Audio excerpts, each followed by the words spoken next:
Okay, we'll go ahead and get started. So we've been doing the study of Exodus for the last couple weeks, and we've been doing all these great stories, and the plagues, and the parting of the Red Sea, and all that kind of stuff. The pillar of cloud, the pillar of fire, and all this other stuff, and all those are great stories. And then we get to this week, and it's kind of not that. We're talking about the laws of Exodus, and there's a lot of interesting things in the laws. It's not the exciting, miraculous tales. It's kind of the ordinary, mundane, but that's important. And I know we probably wait for that, but anyway, here it is. So, all throughout Exodus, Israel kind of moves in a direction. They're moving towards a goal. They're moving out of Egypt and through the wilderness, and then moving towards, first of all, towards Mount Sinai. Let me see if I can get my. There it goes. They're moving towards Mount Sinai. Now, Mount Sinai is the image we have that we think we have of Mount Sinai. That's where this is kind of understood. There's a monastery. It's at the foot of this St. Catherine's Monastery. It's at the foot of Mount Sinai, and it kind of goes there, and that's kind of where this happens. Now, it's not like necessarily we think of a mountain like it's mountain range like out in Tennessee and Gatlinburg area and all that kind of stuff, or it's not like being in the Smokies or anywhere else. It's just kind of like it's a smaller kind of but it's called a mountain in there, and this is kind of the area where they think that they venerated anyway that Moses went up and got the law. And remember that this journey started when Moses got called after he fled Egypt and was working for his father-in-law. He went to this mountain and saw God and the burning bush, and he got called. And when he asked questions, one of the things that God said, the way you'll know that it's me is that I'll bring you back to this mountain and you'll worship me on this mountain. And so they're coming back in this direction, so they've been heading here. But ultimately they're heading to a place that they can live and they can be there. But they're at the foot of Mount Sinai, and that's where they get the laws. Now, whatever we think about the laws and how we wrestle with them, it's important to help us understand Exodus, is to kind of look at them a little bit. It really is a way in which it sets the Israelite people into a part of their culture of the day, but it's also kind of a thing that kind of shows us kind of what they're doing as a part of being the people of God. Now, what we know is that humanity has followed, has been living by rules for millennia. Before this, archaeologists credit a guy named Hammurabi, who was the sixth king of the Amorite first dynasty of Babylon. Just so you know that he was there from 1792 to 1750 BC is when he was king. And he kind of is the one who's credited with establishing one of the earliest kind of written forms of a law, of a code of conduct. But archaeologists have also found some other things, some other even earlier codes of law that were established, and they kind of have dug those up. So it's been going on for forever. And when we read through history, even beyond, after this, we know that history kind of confirms that life is more manageable in a community if there are rules to govern interactions, and the way we act towards each other is widely accepted as a fairly normal way, and it's fairly enforced as well. I always say it's like if there were no laws, if there were no speed limits, then somebody, even though it seems like sometimes they drive 75 miles an hour down Main Street, and that would be a danger to not only them, but to any of the rest of us who might be out there. And kind of do that. And so I think it's rules are important, and they're acknowledged as important as a part of our history as the United States. Interesting fact, think about the laws of Moses. Our Supreme Court has, in Washington D.C., the building has images and kind of carved into the walls of honoring some of the 18 of the world's most famous lawgivers, and Moses giving the Ten Commandments is one of those things. Is there? These laws are kind of important. Laws are important for society, but the problem is when we start talking about laws is that laws can really start to how we interpret laws and how we use laws can really cause a problem. So, like if we go back to Genesis and we focus solely on the the original sin, the fall of humanity, then what we think of laws as being is they're really about morality. It's about making sure we act right and we do right. But when we take that same story and reflect on the part of the story that talks about how we are created in the image of God, the law becomes our guide to live out our reality of who we are. So there's a biblical purpose of our laws, and it is there.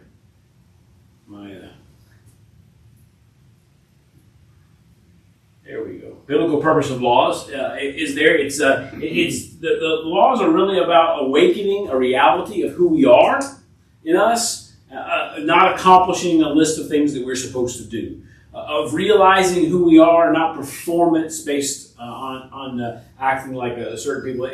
Laws become about if you are this, if this is who you are, then this is how you act, and the whole purpose of laws is really to kind of help us figure out what it means to be the people of God. We make laws into all about performance, and when that happens, when we think about that in terms of the religious laws, then when we can't measure up, when we can't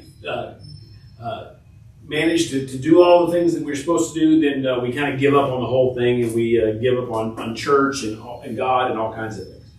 But when we realize who we are as people of God, and then the performance begins to follow, it changes our understanding of the law. God doesn't give the law until he begins to remind the people of Israel who he is, who they are. The Lord reminds Israel that they've been rescued by God from oppression, several hundred years of slavery. He saved them out of misery by his mercy and great power.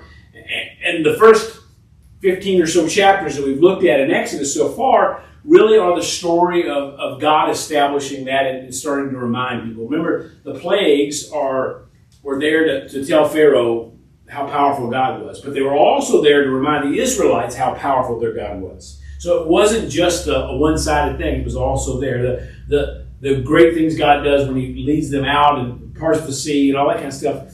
That's important because it reminds the people of God who their God is and has that. Even when we get later in the story and they say they're going to follow laws and they don't. We'll look at that at the end. But they wander in the wilderness, and it's almost as they're wandering around trying to find out who they are.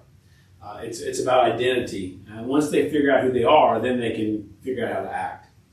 So the message of laws is really that religion is about being spiritual. The message of Scripture is that the laws, like the laws of Exodus, are religious to teach us how to be human. Realizing that you're already spiritual, you're already in a relationship with God. This is how you act as a human being.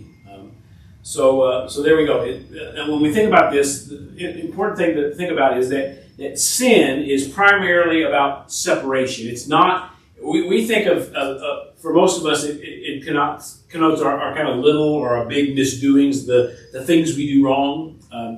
But really, a biblical definition of sin is kind of falling out of union with God. And you don't get to establish that union. God does that. You can't earn or deserve or work for anything like that. God does that.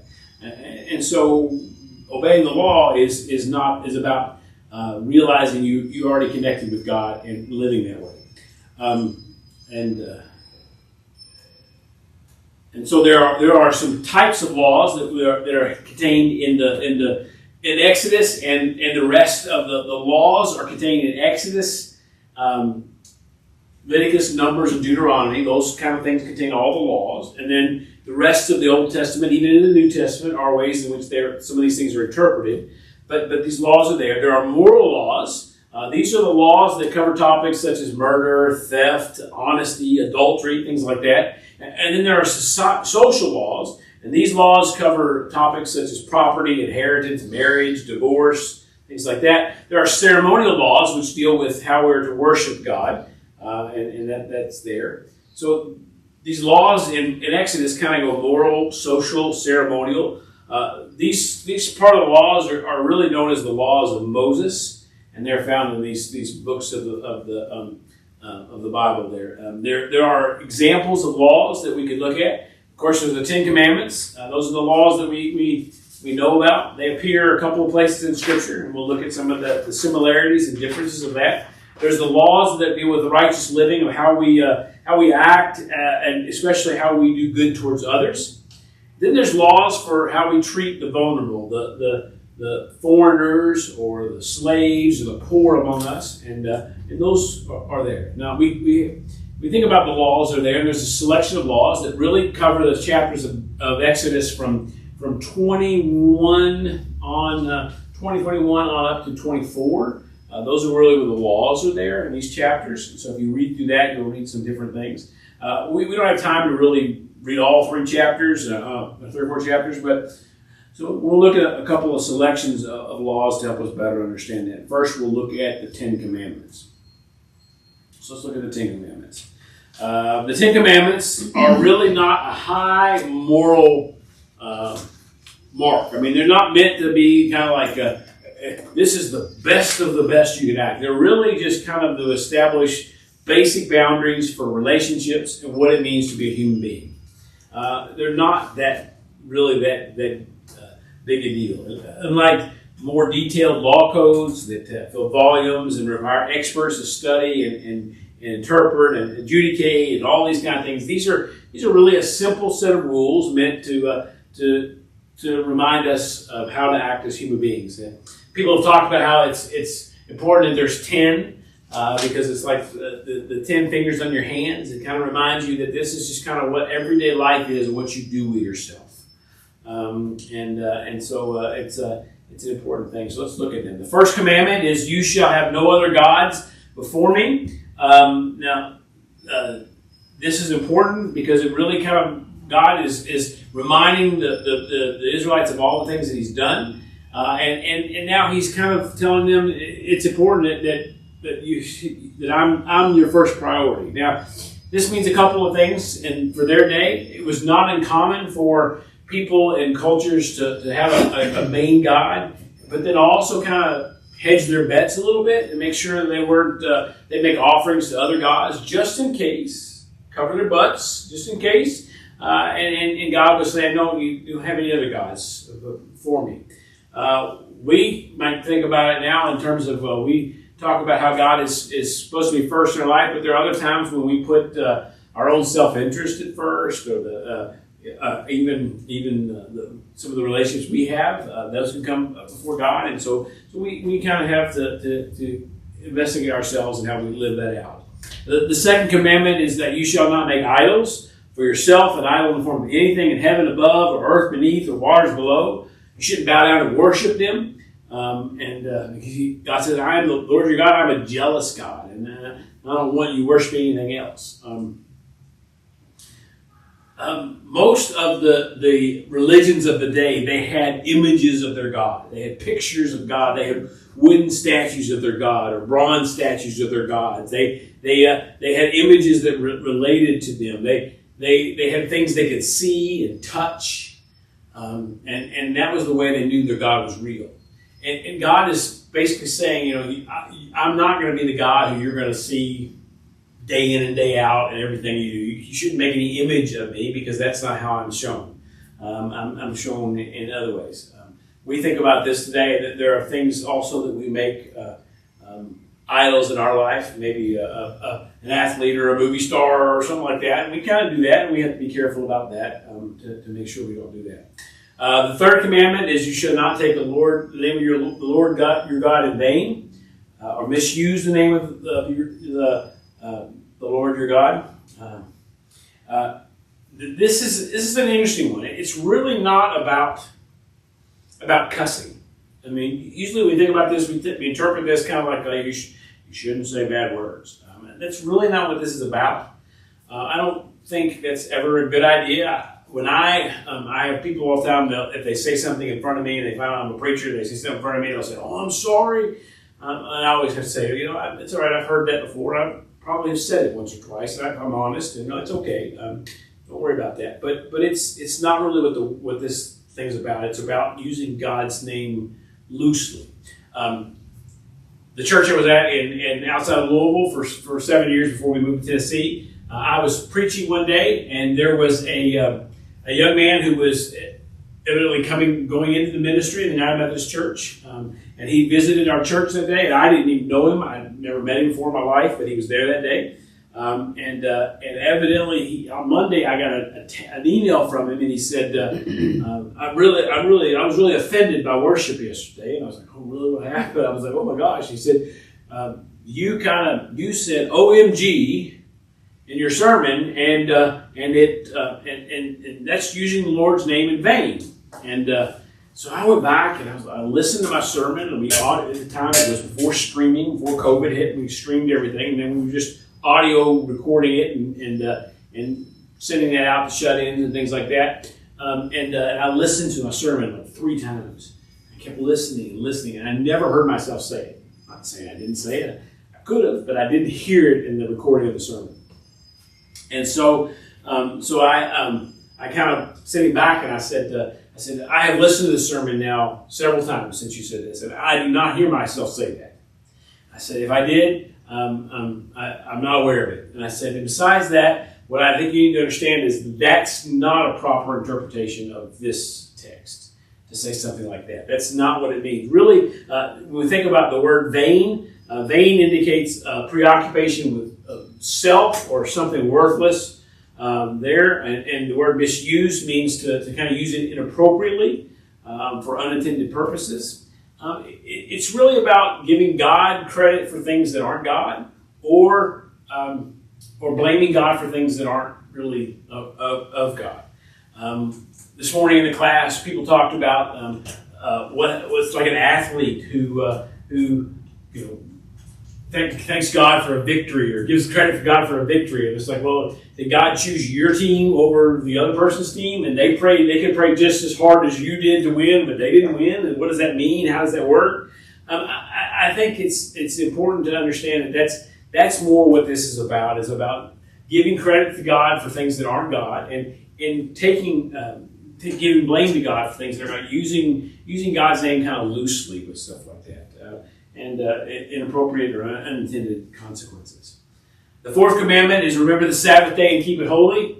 There's another. We'll look at another justification for this a little bit later. But in the 10 Commandments in Exodus, they're talked about how God created the heavens and the earth in 6 days, and on the 7th day rested. And if God can rest, then surely you can take a day off. And so we're supposed to do it to kind of fall into the rhythm that God used in creation. And so we're told to use this Sabbath day and keep it holy. The 5th commandment is honor your father and mother. This is more, again, about living in a culture, being a part of something. Ancestry was a big deal for the Israelites, and tracing kind of their way back. We read the beginning of Matthew's gospel, and he talks about the genealogies of Jesus. And so remembering this was honoring your father and mother, was living in a certain way that didn't tarnish your family name. I have a good friend. Her name was Barbara Prince. When I was in seminary and doing youth ministry, she was the children's minister at the church, and we worked together for a couple of years.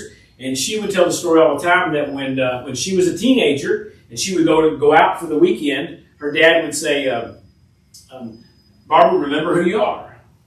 And it was this idea that she's supposed to remember she's Barbara. She was an individual, and she didn't have to do something that anybody else said just because giving peer pressure and do that stuff. That she'd remember that she was a prince, that she was a part of that family, and whatever she did would reflect on her family, good or bad.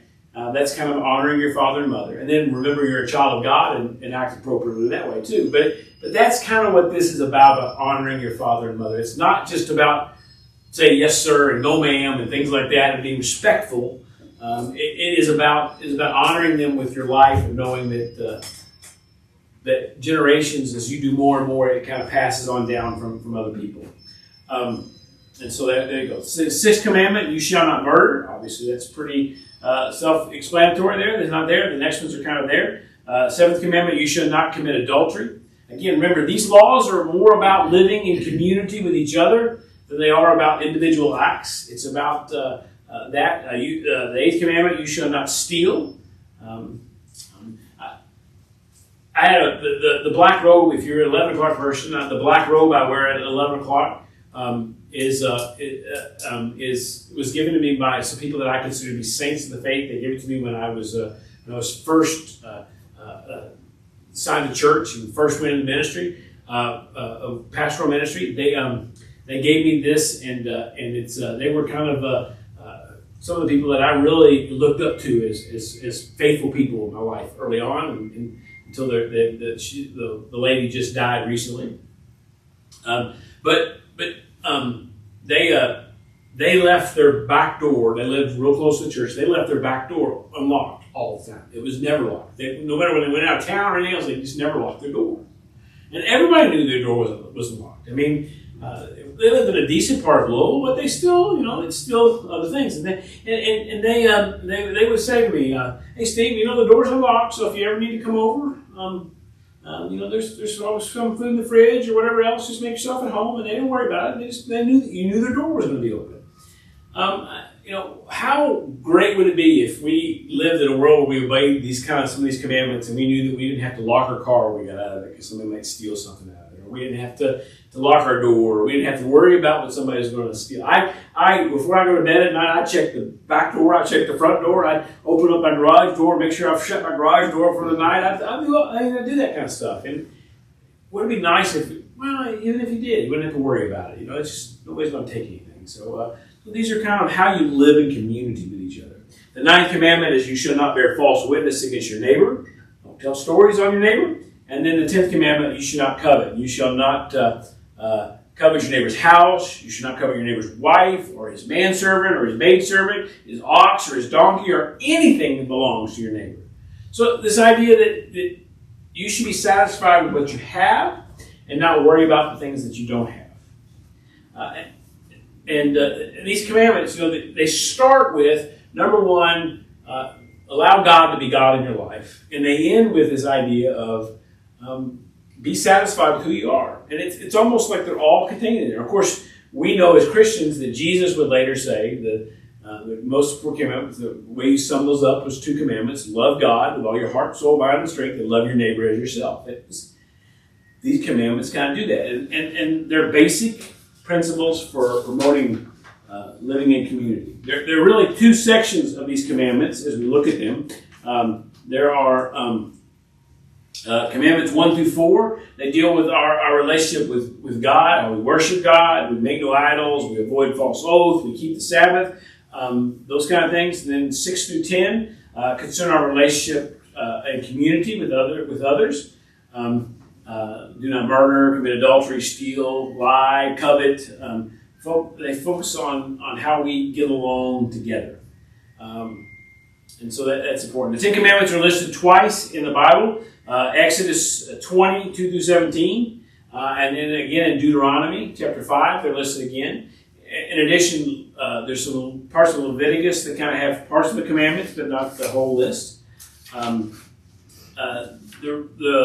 The difference between Exodus and Deuteronomy, they're nearly identical. The only main difference between those 2 listings of the 10 Commandments is that the reason given for why we should honor the Sabbath.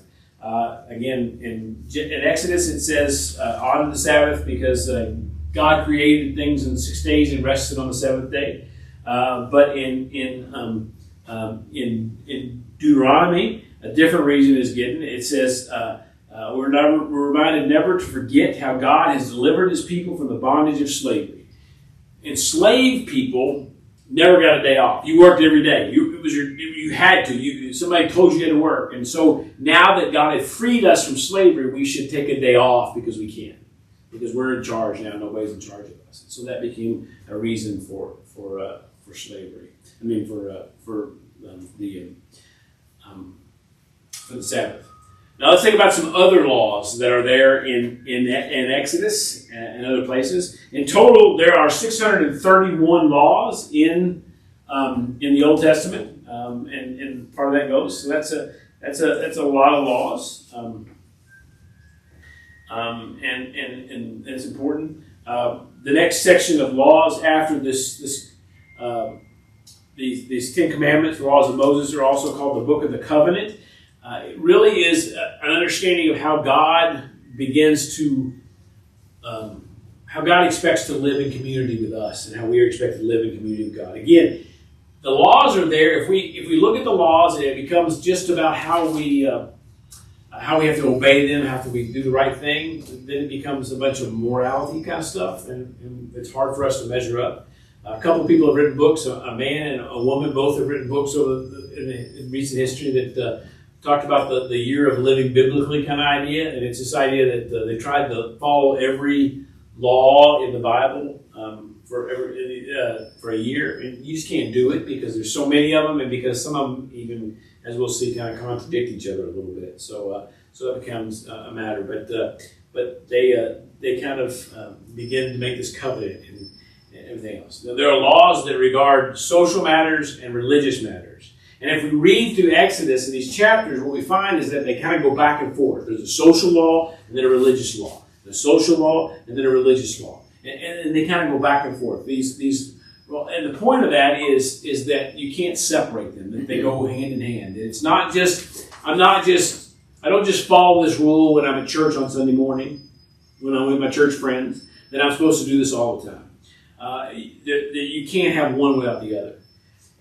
The point of that is to kind of tell us that the laws of there are really to establish what it means to live as the people of God. That other cultures did other things, but if you're going to live in covenant with God, you're going to live a certain way, religiously and socially. And so laws had both a social and a religious component to them as they worked out. You can't have one without the other. And as I said, as we look at some of those laws, some of the laws seem to contradict other biblical laws. A couple examples. It says here, male slaves can go free after a couple of years, but female slaves can't. There's a law there. However, in Deuteronomy, it goes, both can go free after 7 years. Both male and female slaves can go free after 7 years. And then we get to Leviticus, and it's like you're forbidden from having Hebrew slaves at all. Now, slavery in the Bible is different than our understanding of slavery. It's different than human trafficking today. It's different than race-based slavery of American history. It's different than any of that. Slavery was often an agreement between two people. I owed you a lot of money. There was no way I could pay you back that money. So I agreed to be your servant for a number of years to pay your debt, pay my debt to you. And the idea here was that there was a term to that. And I couldn't conscript you to do that stuff forever. I had to do that for a period of time and then free you. Now, the interesting thing about this thing is that there's almost like there's a growth in this understanding of what it means. How it works. First of all, only the man can be released, then the men and women can be released, and then you couldn't even be a Hebrew slave at all. In other words, as I learned to live in community with you, I don't even if you owe me a debt, there's another way we can work this out where it's not the same kind of thing with slavery. So there's kind of a growth in there, but there's some contradiction there too. Also in Exodus and Deuteronomy, all Israelites are forbidden to eat carcasses they happen across, roadkill, right? If you're coming down the road and you see something and it's there and somebody got something and you can't eat it. But then when we get to Leviticus, only priests are held to that higher standard. In other words, other Israelites can do that. I hit a deer with my car once when I lived in central Kentucky. And I called up a member of my church and I said, hey, I just hit this deer with my car. My car's fine, but this deer's laying over the side of the road right down from the church. And he goes, I'm about to get it in just a little bit. And he came down and picked it up through the back of his truck and he made deer chili out of it, I'm sure. So it was how that goes. I think there's just an understanding of again, I don't know if the law changed because as they started to live this out, you started to realize that there were times when times were tough and you had to eat what you could eat. And so they allowed for other things, but priests were not supposed to do that. They were held to a higher standard. So these laws kind of contradict each other a little bit and kind of go from there. There are 3 feasts that are listed there. We'll go back to the laws in just a minute, but there are 3 feasts in this section that are listed there. There's a feast of unleavened bread. It's prescribed for them to do every year. It's somewhat tied to the Passover. They had to leave so fast from Egypt they couldn't have time for the bread to rise. There's a first fruits or a harvest festival that's prescribed. It's associated yearly with the grain harvest and how you're supposed to make an offering of your harvest to God. There's a festival called the Festival of Booths, or Sukkot. I love that name, that Jewish name there, so that's why I put it in there. This is where you would build temporary shelters and perform certain rituals. When I was at the University of Louisville doing campus ministry, there was the Jewish Hillel Foundation also was in the building where my office was, the Interfaith Center on campus. And every year at the Festival of Booths at Sukkot, they would had a rabbi that had a mobile booth that he would pull on a trailer up in front of our building, and we'd go out there, we'd sit in this trailer, and he'd go through these rituals and show us all this stuff. It was really kind of exciting. It was kind of neat to kind of learn this stuff. But these things are prescribed, and they're prescribed again because they're supposed to tell. They're supposed to help the people begin to tell, remind themselves of the great things that God has done through this process. Not to kind of just run roughshod or run into, you got to do this. It was, hey, do these things so you can remind yourself of all the ways that your God has been your God. So that helps you remember who you are.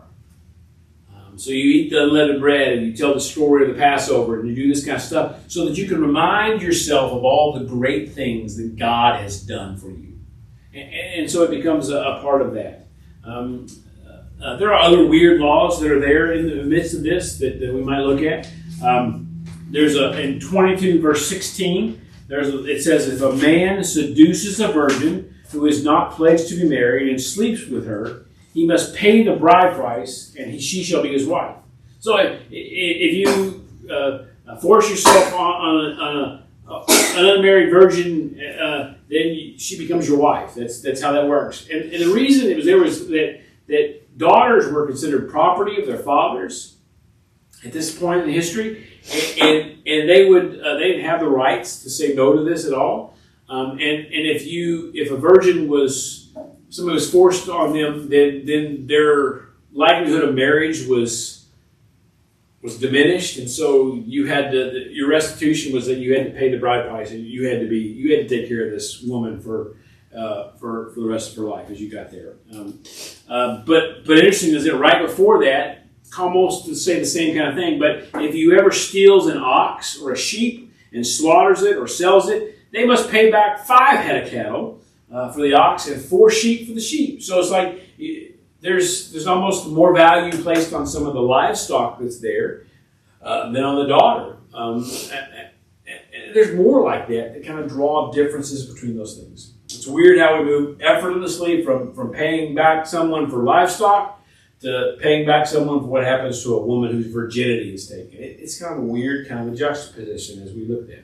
But again, it's about property. There are other weird laws throughout the book of Exodus as we look at these things, other things that kind of seem strange to us. Really, the laws that are there, that if you read through those things, what you'll find is that these laws kind of help the people begin to understand what it means to live in this community, to live as the people of God. It's different than just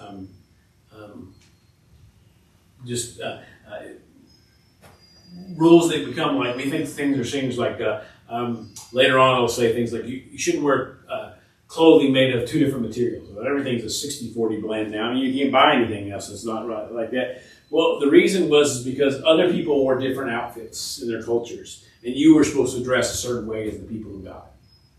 It wasn't about the type of material it was about being distinctive from other people, not doing that. And some of that was because other people's dress was tied into their religion and their worship of their God, and so your dress was not going to be that. The laws about not having markings on your body. Now we think of that as tattoos. Don't get tattoos. Anybody has tattoos, you're going to hell. Kind of way. No, that's not what that means either. What that really means is there was a part of the Canaanite faith people, when they worshiped God, they would get ecstatic and they would mark on their bodies. They would mark up their bodies in different ways. And so the rule is you're not going to mark up your body. You're not going to participate in worshiping that way. It's not about not having tattoos. It's about not having not participating in the worship of the people around you. So the laws really are meant to set up a difference between the first 20 chapters of Genesis really remind us. They tell the stories to establish who the people of God are, and then the next 5 chapters really look at how if you're going to be that, then act like that, act differently than other people in other parts of the world that worship other gods. And so that's what the laws really are meant to establish. Even though there's 631 of them in total in the Old Testament, it's a lot of strange rules about your livestock and your children and your parents and everything else. It really is to establish kind of not a morality as much as a kind of a community understanding of what it means to live with the people of God.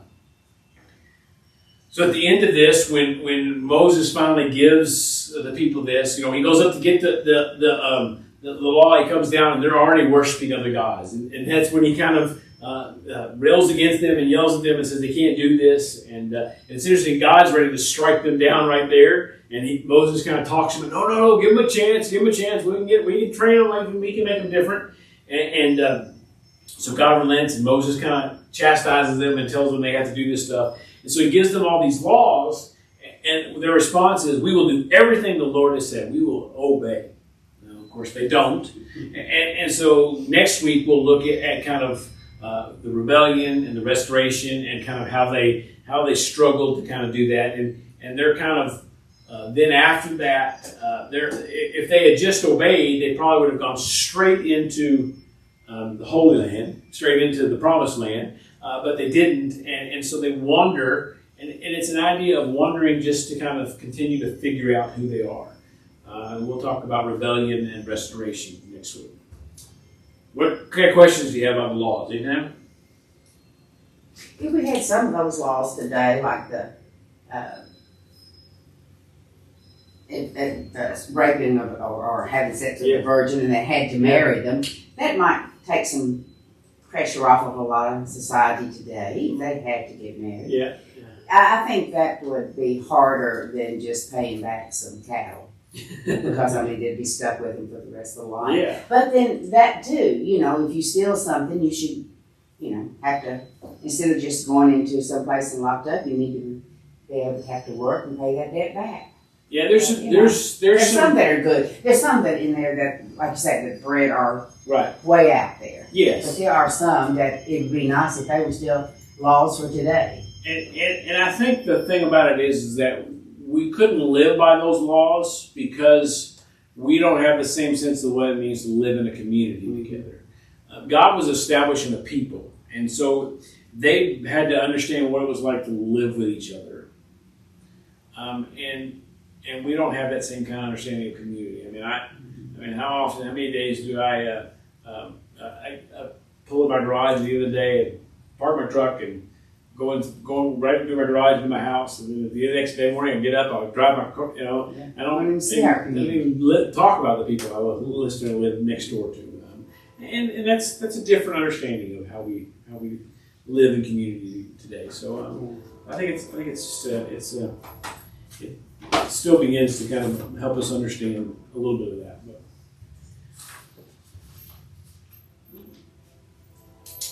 All right. Well, that's it, guys, for tonight.